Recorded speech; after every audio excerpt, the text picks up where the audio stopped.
Call the Zoning Board of Appeals meeting to order. By way of introduction, I'll briefly explain the purpose of the Zoning Board of Appeals to the audience. The city has adopted a set of zoning ordinances. If a property owner applicant wishes relief for a portion of the ordinance, state law provides for an appeal, hence name Zoning Board of Appeals. The zoning board must find 4 conditions exist in reviewing an application in order to grant the variance. If all 4 conditions are met, the board can grant approval for a variance from the ordinance. The 4 conditions that must be met are: 1, extraordinary, exceptional circumstances which apply to this parcel alone. 2, preservation of rights that a similar zoned parcel would have. 3, no detriment to adjacent properties. 4, the request is not in such a general nature that the ordinance should be changed. Unlike a decision by the Planning Commission that must be approved or can be overturned by the City Commission, the decision by the Zoning Board of Appeals is final. There is no review or opportunity for overturning by the City Commission. The Zoning Enabling Act provides a section 606, Appendix 3, an appeal from a decision of the Zoning Board of Appeals shall be filed within 30 days after the Zoning Board of Appeals issues its decision in writing, signed by the chairperson, if there is a chairperson, or signed by the members of the Zoning Board of Appeals, if there is no chairperson, or within 21 days after the Zoning Board of Appeals approves the minutes of its decision. The court may affirm, reverse, or modify the decisions of the Zoning Board of Appeals. The court may make other orders as justice requires.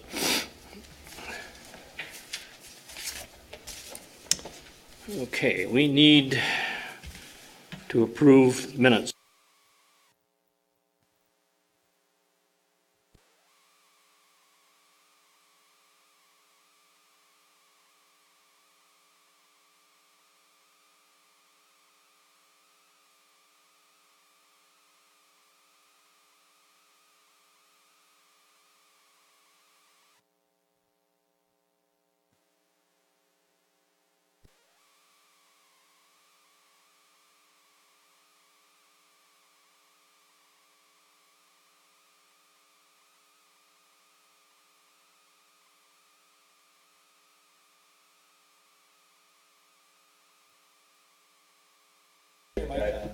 They died?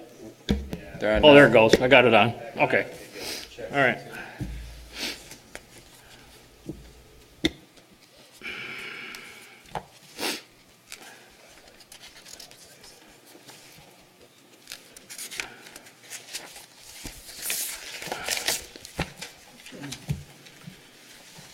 Okay. Applicant hereby requests permission to. We are requesting permission to maintain the current location of our accessory building, which is less than the required 5-foot setback, spelled out by ordinance section 94-352. The above is contrary to the following section of this Walker City Ordinance, section 94-352. Address is 606 Ferndale Avenue Northwest. Property owner's name, Sean and Elizabeth Libby Richardson. Property owner's address is 606 Ferndale Avenue Northwest. Applicant's name and address same as above. Zoning district is single-family residential.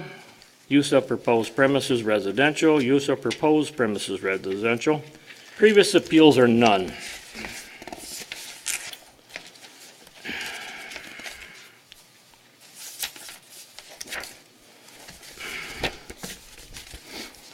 Applicant states and reasons the grounds in support of the variance. A, exceptional or extraordinary circumstances based on the property lot dimensions and the fencing of the yard. If we were to put the shed within the setbacks 5 foot from the property lines, the shed would disrupt usability of the rear yard. Additionally, given that the accessory building is now fully erected, the cost to make the requested changes would cause a financial burden to our family.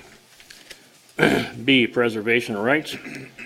There are multiple properties within the same zoning and vicinity in which existing detached garages and accessory buildings are taking advantage of the previous code in which the setback was less than the 5 feet.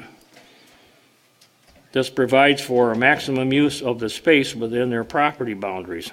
Whereas if we were to move our shed, our accessory building, we would lose substantial use of our property, use of our backyard, which is where our children can play safe. C, no detriment. We meet the intent of the code, because when we built the new accessory building, we built it further away from the property line than what previous accessory building was placed.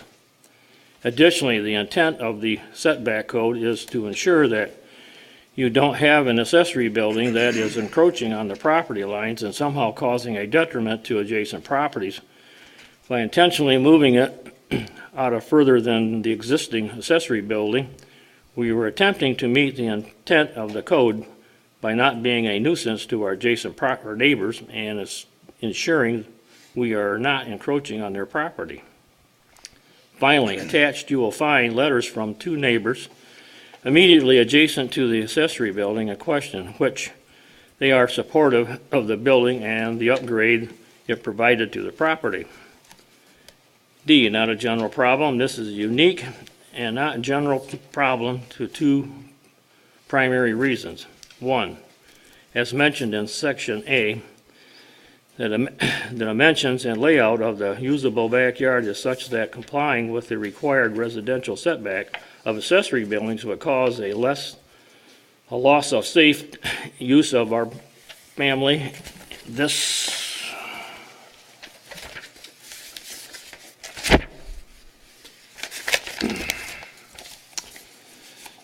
is particularly unique to our property due to the shape of the lot and directly ties to the section B above. Given the age of the property in this zoning and vicinity, new accessory buildings are not commonly being built. Combined points 1 and 2 explain how this is not a general problem, but rather unique to the property. And we have pictures, and we have the letters from the neighbors that she alluded to, and I just read. I think there's 3 of them, I believe, not 2. I believe there's at least 3. You all read them? The board? Okay. All right. And they're all in favor of it. Anything you'd like to add, Dan? I would. First, I'd like to apologize. There seem to be some issues with our video feed again this evening, so we will have a copy of our audio recording for all of you who like to go back and listen to meetings on audio tape while you drive or whatever you'd like to do.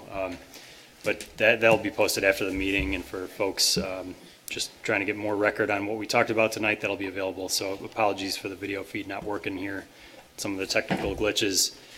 That being said, I will jump into this the same way I normally do for variance cases. We have the Richardsons here in the audience and some neighbors here interested in this case. Here's what this site looked like not long ago. There was, I believe this image was from April of 2018. This is right at Ferndale on that corner lot where you have the shed adjacent to the property line, the pre-existing fence adjacent to the west side of the home, and what you're seeing now is some construction activity that began without a permit, and that in and of itself is actually not an issue here. New fence, new shed, if the shed's under 200 square feet, none of that requires a building permit. But we did have an observation or a concern or a complaint, if you want to call it that, from one of our staff members that this seemed to be construction activity, didn't know if a permit was pulled, and they came to our department and had some concerns about this being a little too close to the lot line. So surely enough, we did contact the homeowner right away, and they were responsive right away. They explained what they were doing, the shed they were building in place of the pre-existing shed, and they gave dimensions for the shed and height and setback dimensions and width and length dimensions for the shed. So that is what this sheet is in your application paperwork. We have the shed being about 4 feet from the lot line on the east side, about 3'8" from the lot line on the north side. Of course, as you see in the ordinance that we're referring to, the setback for all detached accessory buildings is 5 feet from a side or rear lot line. And There's a couple different views of their plan. You have an eave height of 9'2". Of course, if you go between 10 foot and 12 feet, then your setback moves up to 10 feet from the lot line. If you go between 12 and 14 foot for the eave height, your setback jumps to 15 feet. So as long as they're under that 10 feet, the legal setback is a 5-foot setback. Here are a couple of images from the property. One is taken by our code enforcement specialist. That's the one on the right. The one on the left is actually taken by the applicant. I'm going to jump right into the 4 criteria that we have to jump these hurdles to consider a variance request. So just to explain to the folks in the audience who maybe haven't seen a variance application before, these are really requests to break the zoning law, to put it kind of coldly. These are requests to ask for relief from one of the rules we have in our zoning ordinance. And so there are some standards that need to be met to get approval for something like that. And it's set up in a way that you have to prove a few different things, and all 4 of these criteria have to be addressed, not just one individually over the other, for a variance to be granted. What we call a dimensional variance, something like a setback being too low like it is in this case, a building being too tall, whatever it is. The first criterion we're looking at is whether there is something exceptional or extraordinary about the property itself, about the land on which this request sits. The next thing, and I'll just run through them quickly and then we'll jump into the details here. The next thing is something called preservation of rights. So what you're looking for with that criterion is whether there are neighboring properties or properties in the vicinity in the same zoning district that seem to have an approval for a similar land use activity. In other words, enjoying the same property right that this applicant is seeking to have. If there is no detriment to the property or to the neighboring properties or to the intent of the ordinance in having a variance. And then the last one is that this is a unique enough request that it doesn't make more sense to have a zoning ordinance text amendment to address this, what they call a general problem, some kind of an issue where it would really make more sense to not make this exception to the rule become many exceptions to the rule and poking holes in the zoning ordinance. Why not just update the ordinance or pass it by our ordinance committee to see if it makes more sense to update the ordinance? So those are the 4 things we have to, the ZBA has to agree with the applicant on all 4 of them to grant the variance. So I'll jump back into the first one here, exceptional or extraordinary circumstances of the land. What I did here was show, I think what we're getting at with this case is that there's a request to have a building, to reasonably enjoy a building in the rear yard where maybe the rear yard is smaller than you'd have on an average rear yard in this zoning district. And there may be a case for that. I'd ask the ZBA to kind of drill down on this one. We are in a older platted neighborhood. Chesterfield Heights area has some of the pre-Walker zoning ordinance platted lots, 60-foot wide lots, including even some lots on the corner have widths that are less than 90 like this one does. And so what you have when you have a corner lot is, in the first place, you have a restricted rear yard because instead of having a full rear yard, the width of the property, you now have a secondary front yard, a primary front yard, and then back in the corner is the only place you can call your rear yard where you can put accessory buildings, pools, things of that nature. And then on top of that, of course, we're in a neighborhood where there's smaller lots to begin with. So this table is not exhaustive. It's just kind of the closest properties to the one that's in question. You could even take this out farther and look at some other properties in A zoning in Walker, some in the first ward over by Alpine, some by Mullins and the area kind of in the second ward near Remembrance and Leonard. Those are also residential properties in the same zoning, and in those lots you can compare probably even larger rear yards. But this is just a sample of the lots in the immediate vicinity. I just wanted to show that just on a rough mapping of these lots using Kent County Parcel Viewer, you're kind of in the low end of the pack or maybe middle of the pack in terms of this rear yard area available. That's one thing I would look at is whether there's an exceptionally small rear yard area so you really have limited place to put an accessory building. Preservation of rights. I'm not going to bore everybody with this screen, but I'm glad to go back to it. There are a number of cases in recent years where there has been construction activity allowed that brings a building closer to the lot line than would otherwise be permitted. The examples I give here span a bunch of different zoning districts, so this is being pretty lenient in how we're looking at this, because what we really want to do is drill down on properties in the same zoning district. And on this example, I believe the Maple Row example here and the Chesterfield example, 2 up from it, are in the same zoning district. So these are actually not Maple Row, Cloverdale and Chesterfield are in the same zoning district. So those are 2 examples where you have variances granted. The Chesterfield one was a carport. Cloverdale one looks like it was an accessory building a little bit close to the lot line at about 4.5 feet. So those are comparable examples where variances have been granted. Of course, there are a lot of times where you could just as well say preservation of rights was not achieved here because staff regularly tells folks they cannot build an accessory building too close to the lot line. So people come into compliance as they come in for permits and as they come in with questions. So at the same time, administratively, we're denying a lot of things, but the zoning board has looked at unique cases and granted similar variances in the past. So we can look at that as an example. I do want to point out it behooves us to look at the neighborhood. So we should really look at what's going on here, and staff did not, at least in the last 30 days, have time to go and inspect all of these cases, but you can see examples in the neighborhood, and I think the application includes a couple of examples of sites where there are sheds or maybe pools that are too close to the lot line within that 5-foot setback range, at least from what it seems like in an aerial view. I think the images in your packet are a little bit more close up than these ones here, but you can see a number of cases. This is roughly from Clinton out to Wilson along this stretch of Chesterfield that show that there are some sheds and various items right on the lot line or close to it. Again, those may have been approved or built prior to the current ordinance being in place, but still weighs into the idea that there's somebody else enjoying this right. The no detriment criterion, what's really the point of this code? What kind of nuisance are we trying to avoid by having a setback? Well, I think it goes back to the original intent of zoning, which is, you think of the tall tenement buildings in New York City back in the 1900s, where you had people's buildings wouldn't allow light to shine through, and you had people too close to one another, smelling all sorts of odors, hearing all sorts of noises. Those are the kinds of things that you don't want to have, and so you try to avoid by having large enough setbacks.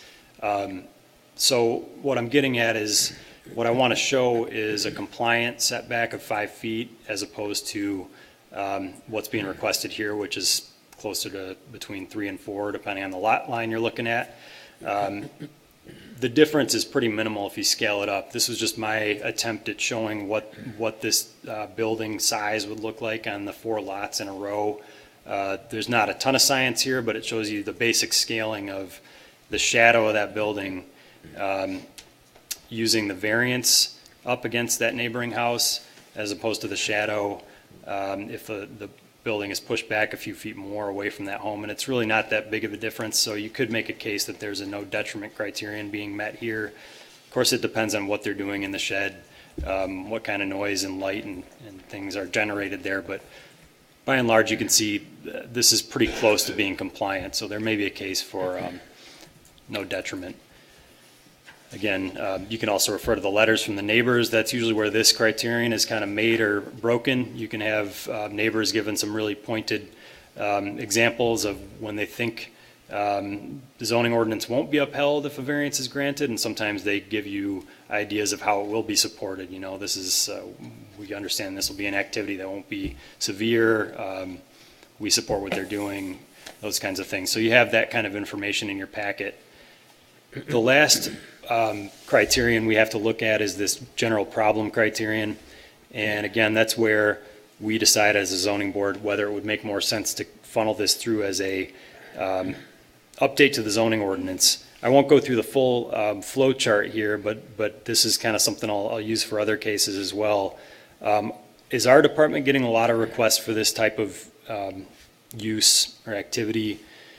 If not, are there a lot of unregulated violations showing this kind of activity? If not, this is probably a pretty unique request, and we can probably say, yeah, this is not a general problem. This is really unique to this site. If so, if you say yes to either of those, and if there's a way to make it so that certain lots can still be consistent with the intent of the zoning ordinance, and you can adjust the zoning language for these cases, you might take this through as a text amendment to the zoning ordinance instead of granting variances for it. So that's an option you might consider. Are we getting a lot of these types of requests? Are there a lot of instances of violations? Maybe we ask our ordinance committee to look at this and see if there's a proportional reduction in setbacks for certain buildings of a certain size on maybe smaller lots in the city. That's the kind of thing you might kick this out to before you make a decision.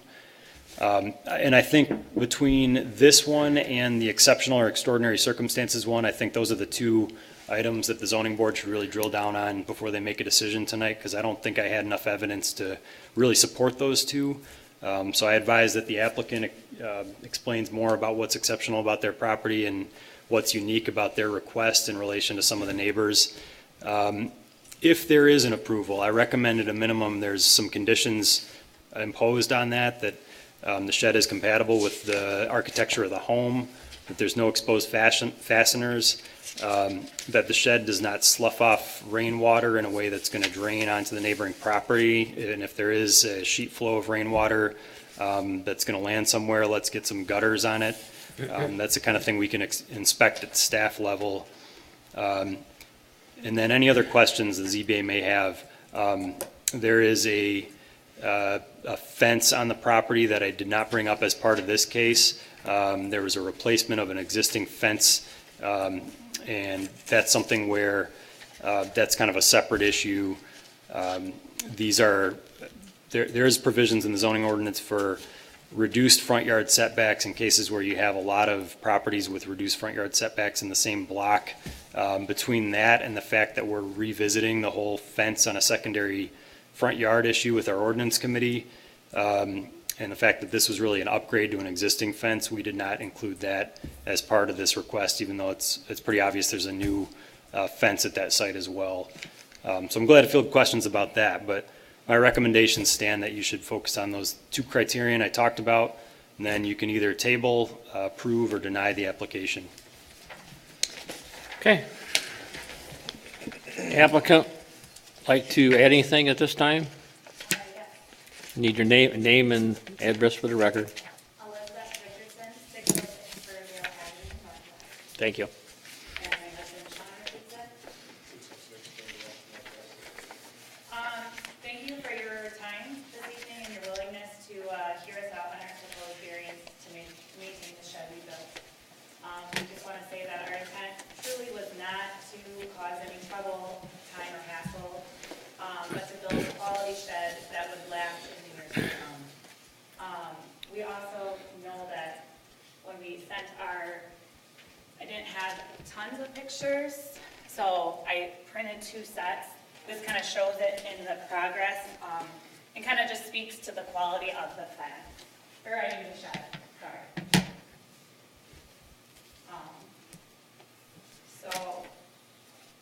We just want to make sure that, I know that, Dan mentioned about, would it cause, you want to keep in mind how it would affect neighbors or noise or anything like that.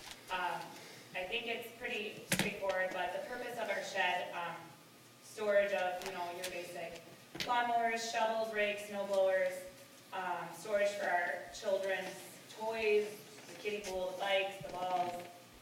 We also own a jet ski and the patio furniture. We do not have a garage, so our intent was to build a quality shed that we could store all these items in, and to get all these items out of our basement, considering that we have a 940 square foot home, which we hope to make an area for our children to play. Another point that we'd really like to mention is that the expense to finish our shed, the roofing, the materials, the siding, the door, if we were to have to move the shed, all the costs that we had budgeted for would go into moving the shed. shed, or possibly more. So we'd also have to cut the approach that is there. We'd have to add footing. Basically, we just, I think that you can see this in the picture, but this is not something that we are able to pick up and move, and it would be a significant financial strain on our family budget. So I'm going to let my husband speak to the quality of the building. But this was poured as a monolithic footing, which my husband Sean explained to me means that there's 18 inches of concrete on the outside, and it tapers into 4 inches of concrete in the center, which means, as my husband explained to me, that it's footing plus a slab in one place. And again, this is a 192 square foot shed.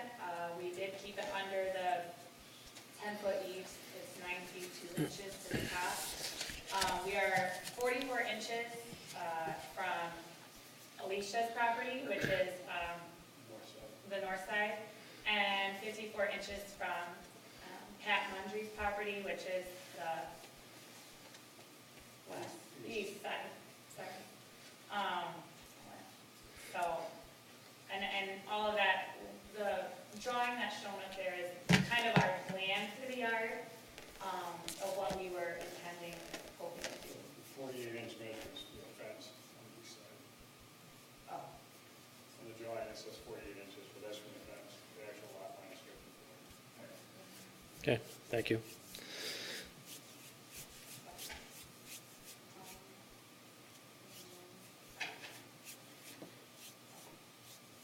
I'm sure we'll have some more questions for you. Anyone else care to speak to this variance? Step forward to the microphone, please. Name and address for the record.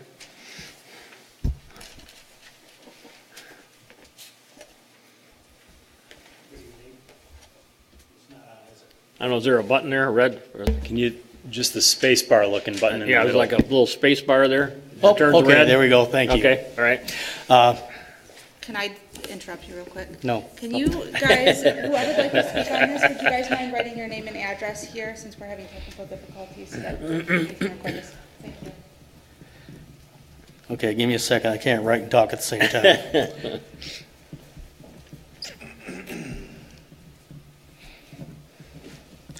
I'm getting old and decrepit, so this is...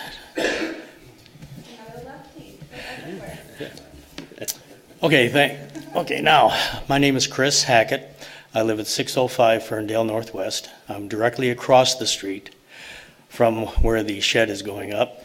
And technically, obviously, it does not affect my property line or anything, but being a resident of that neighborhood for the last 29 years, I'd like to say that I think that this is a very positive thing that's going for the neighborhood. It's obviously going to add to the cost, it's going to make it better for all around. Because when we first moved in there 29 years ago, there was a few families that we became acquainted with that were not exactly what you call great neighbors. And luckily they moved out and other people moved in. And I think that this family that's living there now is a great addition to this neighborhood. And they're definitely improving the property values. And I would like to see them stay there for a while. So I'm just asking the board to consider approving that variance to give them more incentive to stay put. Thank you. You bet, thank you. Anyone else? You have to sign the paper.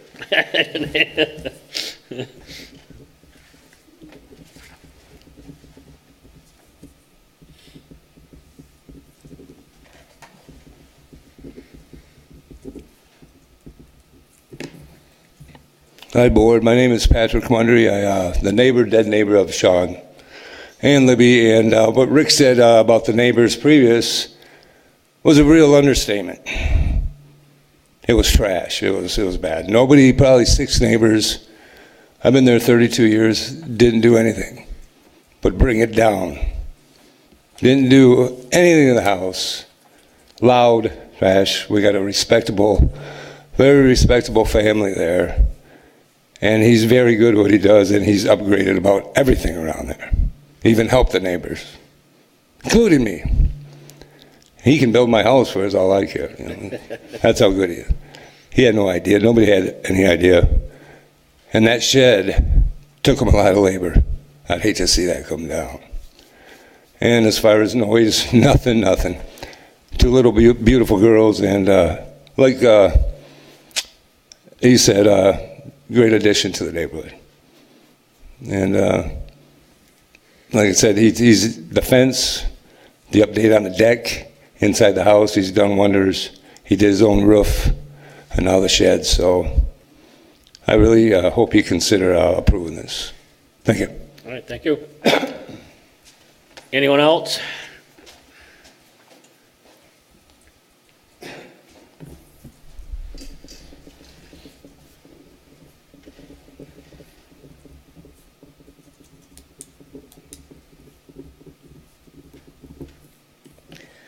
Hi, my name's Alicia DeVue. I live at 612 Ferndale, as you can see in the diagram. I'm also asking that you approve letting them keep the shed. They put a lot of time, a lot of money, a lot of hard work into that. It looks amazing, and they don't have a garage. They need something to put other toys in, and like they said, they don't have a lot of room in the backyard. I would hate to see it come down, especially all the time. He did it with his bare hands by himself. So I'm also asking that you approve it. I am totally fine with it. We're all very supportive of it, so I'm asking that you approve it. Thank you. Anyone else?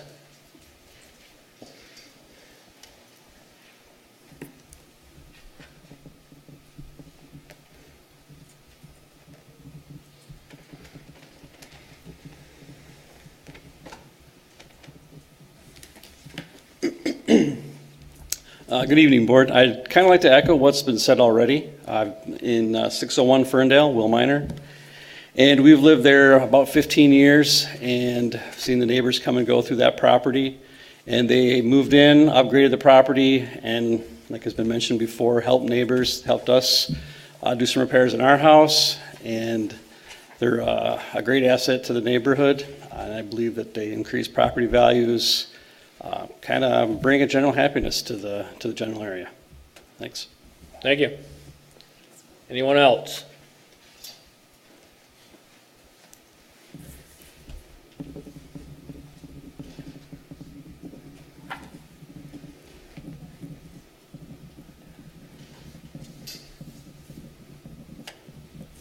My name is Abby Hilgendorf. I live on 607 Macomb Avenue Northwest, so just a street next to them. I've lived in the neighborhood 6 years, and I feel the changes they have made have upgraded the property and improved the value of all of our homes in the neighborhood. They have a corner lot. We drive by it every single day. That house was foreclosed before they bought it. And the applicants are also, I'm Libby's sister, but I mean, we spend hours cleaning up that property, cleaning up the yard. I mean, they've made a lot of improvements that have improved the quality of the neighborhood for everyone, so I would also be in favor of the variance. Okay, thank you. Anyone else? You get me last. I bet you're ready to just move on with this. Good evening. My name is Matt Walker.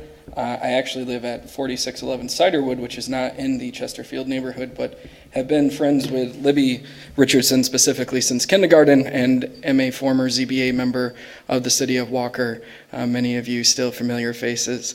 Up here in support of this variance, but and hoping to support it for different reasons, more specific reasons that the ZBA must consider. Having been a previous ZBA member, I recognize the importance of understanding that the applicant meets these 4 criteria. Specifically on the 2 that Mr. Powers said need some more detail and some conversation, I just wanted to provide my perspective, both from sitting in that seat and then also being personal friends with the applicant. On the exceptional case, as shown just in the Chesterfield neighborhood, their rear yard square footage is in the bottom 1/3 of what was shown. And if you were to further extrapolate that over the city in the same or similar zoning, you'd probably see that that would even probably get smaller. They'd have even a smaller rear yard setback.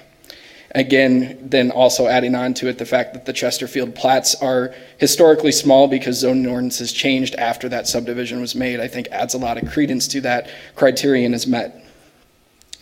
From not a general problem, I think that one's a little bit harder for the city to determine unless the city is going to extend the resources to go around and really try to photograph or take measurements of every house in the city. You really only have to go on to meet this criterion whether or not the Zoning Board of Appeals sees regular requests for variances for the setbacks for detached buildings.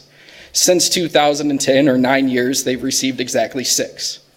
So the question is this a general problem or is it a unique problem?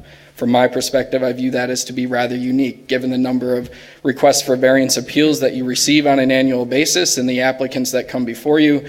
That's a pretty small total number. So that's all I have. I hope that you give that some consideration as you drill into those 2 points, and thank you for your time. Thank you. Anyone else?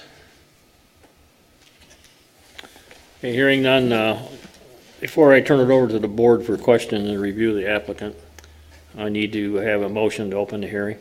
Make a motion to open the hearing. Roger makes a motion. I'll support. Supported by Pat. All those in favor of opening the hearing signify by saying aye. Aye. It is opened. Okay, I'm going to turn it over to the boards for question review from the applicant. And you're probably going to have to step forward to the microphone, please. The shed that you had there, the old shed, you removed it, right? It was on it, on the slab previously? You had a shed there originally? There was a shed there. Yeah. And it was removed. Okay. Everything was removed and everything started over from Okay. there. Okay. So there was, and that was closer to the property line than what you have now. I It mean, was reading almost your touching the request. fence on the north side. You couldn't Okay, walk behind it or put a lawnmower or anything behind it. okay. All right. Any other questions? The board? What was the height of that one? Do you remember? Excuse me? What was the height of the old shed? Eaves. 7.5 Okay. feet or something like that.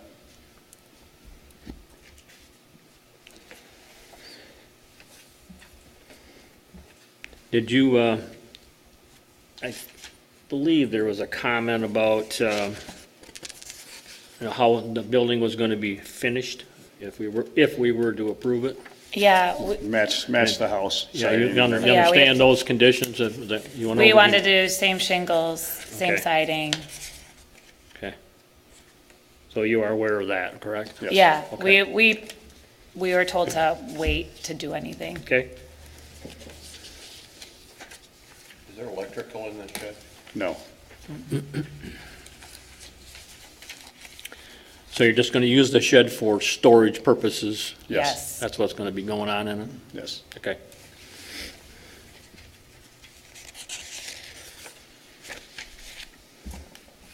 Any other questions board would like to ask? Was there, you poured a cement floor for that? That was poured, yes. Okay, was there any cement for that, or was it dirt? It was broke up. Like I said, we removed everything that was there prior, yes. There's some old stones that we moved. I don't know. And it always filled with water, the old shed. All right, and you pretty much put your flooring in at the same place the other shed was? Correct. Well, yeah. Well, we moved it We further moved it away further. from the property line. Okay, okay. Because the other one was so close. And this one's 6 inches above grade also, so, Okay. the concrete. Okay, thank you. I don't have so much of a question as more of a comment. As a fellow resident of the same subdivision, I can really attest to the small plat sizes and restricted areas that a lot of folks have when building accessory buildings. So that's certainly something I know all too well about, and just wanted to kind of throw that comment out there. Okay. Go ahead, Roger. I just have a couple additional comments. The distance on the north side there, compared with what Dan was showing as examples and stuff, I guess part of the exceptional condition is the fact that there is no building right behind your shed. No, there's not. There's the driveway there and a little bit of additional property there. Yes. So that kind of alleviates my concern with having another structure adjacent to it. And my final comment, and this is to everybody here, the Zoning Board of Appeals cannot figure into our variance requests the amount of money that is involved. That is part of our outline of what we have to cover. Okay. Although to take to heart, I know what it would cost to replace that shed and move it. But just for future reference, money is not one of our criteria. Okay? Okay. Yeah, I can appreciate a little bit what goes on there, because back in 1959, 60, 61, 62, I lived at 433 Ferndale, so I know a little bit about Chesterfield Heights and the street, how much lot space and whatever there is there. So I can empathize with whatever you're going through. So, all right. Any more questions from the board? Hearing none, I'll take a motion to close the hearing. Make a motion to close the hearing. All right. Motion by Scott. Support. Supported by Roger. Close the hearing. All in favor? Close the hearing. Signify by saying aye. Aye. Pose same sign. Hearing is closed. Okay. So what's the board's thinking? You want to go down over the reasons and the grounds here a minute? Or you're pretty much satisfied with what's going on? Well, do we have to We heard. massage those two? Well, yeah, That's my only concern. yeah, that's what I'm saying. You want to go through the reasons and the grounds, and then we can go massage them as you go down through them, right? Okay? You good with that? Exceptional or extraordinary circumstances for this property?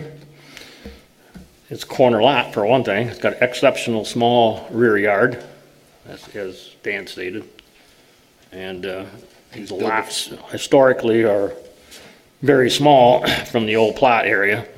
Nowadays, you'd have to have a minimum of, 90 feet in the front, and you'd have to have 11,880 for the total square feet on the property, a lot itself. That'd be the smallest you could do, which these do not have, so. I think that's pretty exceptional. It's definitely not square. No. It's abnormally oblong. Right. It was built before the ordinance was put in place. Yep. Yeah, it's the old McKay plot, that's what it is. Preservation of rights. We have other parcels in the city and in the area that enjoy the same situation as far as on smaller lots or infringing on side yards or rear yards. We have granted some variances for it for different reasons or conditions, but there is some there.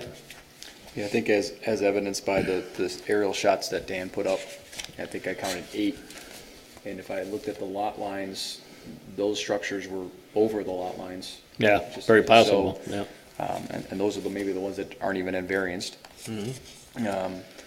The ones that we've expressed and given variance perhaps have bigger lots and smaller setbacks that we've provided. Right. Anyone else has a thought on it? That's good. All right, and we had no detriment. That's the next provision we have to meet. And by the neighbors' comments and whatever that we heard, and the driveway, like I said, being the distance between the houses that the shed is closest to, and et cetera, far as the light, or noise, or blocking of air, sight, whatever, evidently we don't have a problem there. Not a general problem, would be the next. Like somebody, who mentioned that there's only, I think one of the fellows out there, speakers out there said that there's only like 6, did I hear that correct? Six applications, so evidently it's not a frequent request for such a variance. So I don't think it's a general problem at this time, I guess. Everybody happy with what we went through? Okay. Now it's up to the board to make a motion.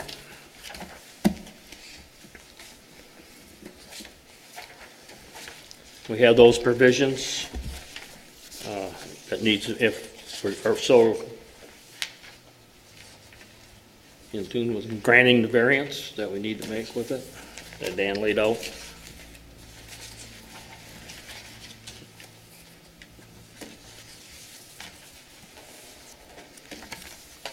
I'm inclined to make a motion. Okay.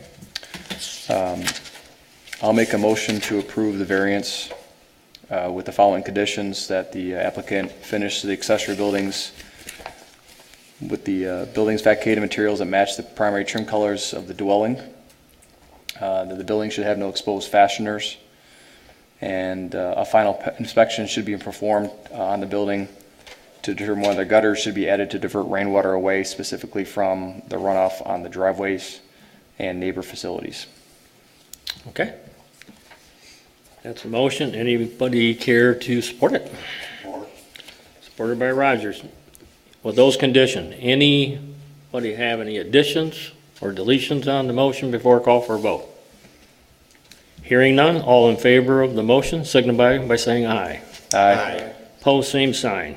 Is granted with those conditions. Okay. Thank you. I gotta have a signature here, Roger, please, right here.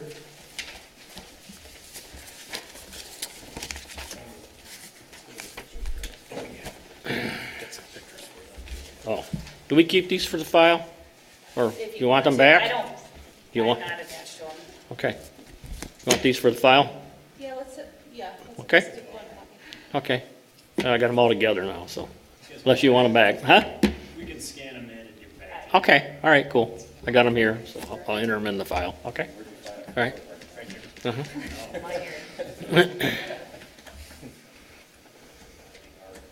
Just to note, they're getting a permit to remove all of those type of printers. In the very near future. Okay. So Dan, can I talk a minute? Can I ask you a question? Sure. Sure, I think It's regarding, I mean, you're good with this? So accessory building shed. I mean, a shed to me is something that's movable. Accessory building, like this gentleman built, is like a fixed structure with a foundation and footing and everything. I mean, how in the zoning and in you as staff and our staff, how do we figure that out? I mean, Yeah, you know what I'm saying? accessory building and shed are synonymous, or accessory building, accessory Yeah. structure. They're basically synonymous in our zoning ordinance. There's also a provision that says you have to treat Yeah. modular, movable accessory building structure the same way you would a structure with a foundation. And there are some exemptions in there for really small structures from some of the standards, but for all accessory structures or buildings, they have to be in the rear yard and have to have those setbacks, even if they're don't require a permit. Okay. good, thank you. That's Okay. Any other meetings or anything we got coming up that we need to know about? Yeah, we'll have a training coming up. We're all going to school together. Gonna get smarter? May 22nd. So I think this board's been doing a great job. At the same time, it's always nice to get a refresher course, kind of a crash course on our procedure. I know there's some new faces since the last time our city attorney came in for that training. I think that last formal training session was like my first month here. So It could be, yeah. I know most of you have been to some of the other training opportunities that have been offered, so that's really good to have that initiative. But it'll be good to have our city attorney in here to give his perspective on your role. Okay. Nothing formally applied for June yet, but we're waiting to see. Okay. All right, I guess that's it. Make a motion to adjourn. Roger makes a motion Second. to adjourn. I got it, second.